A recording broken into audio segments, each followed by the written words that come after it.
നമ്മുടെ ഈ യാത്രകളിൽ ഒരുപാട് നല്ല നല്ല കാഴ്ചകൾ കാണാൻ പറ്റുമെന്ന് ഞാൻ കേട്ടിട്ടുണ്ട്. കുറെ മഹാമാര് പറഞ്ഞിട്ടുള്ളതാട്ടോ. ആക്ച്വലി എൻ്റെ വീട്ടിന്റെ തൊട്ടടുത്താണ് ഈ ഒരു കാഴ്ച ഉള്ളത്. പക്ഷെ ഞാൻ ഇവിടെ ഏകദേശം ഒരു 1 year ആയി. ഇതുവരെ ഈ കാഴ്ച ഞാൻ ഇതുവരെ കണ്ടിട്ടില്ല ഗൈസ്. കണ്ടപ്പോൾ എനിക്ക് വളരെ അത്ഭുതമായി തോന്നി. നോക്കൂ, നമ്മുടെ നാട്ടിലത്തെ മറ്റേ കടലാസ് പൂവില്ലേ, എന്ത് രസാ നോക്ക്.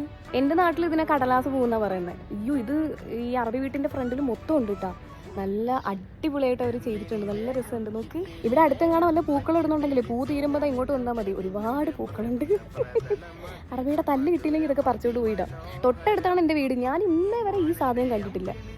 ഞാനൊന്ന് ചുമ്മാ ഒന്ന് വീട്ടിൻ്റെ പുറത്തൊക്കെ പോയിട്ട് ഒന്ന് നടക്കിറങ്ങിയപ്പോഴാണ് ഈ ഒരു ഭംഗി ഞാൻ ആസ്വദിക്കുന്നത്. അപ്പോൾ വീട്ടിൻ്റെ പുറത്തൊന്നും ഇറങ്ങാത്ത എന്നെ പോലത്തെ ആരെങ്കിലുമൊക്കെ ഉണ്ടെങ്കിൽ വീട്ടിൻ്റെ പുറത്തൊക്കെ ഒന്ന് ഇറങ്ങി ചുറ്റുപാടൊക്കെ നോക്കുക. അപ്പോൾ ഇതുപോലത്തെ ഭംഗിയൊക്കെ ആസ്വദിക്കാൻ പറ്റും. വേനലിൽ പൊള്ളാതെ നീർ പെയ്തു നീ ചെയ്യാതെ ഞാൻ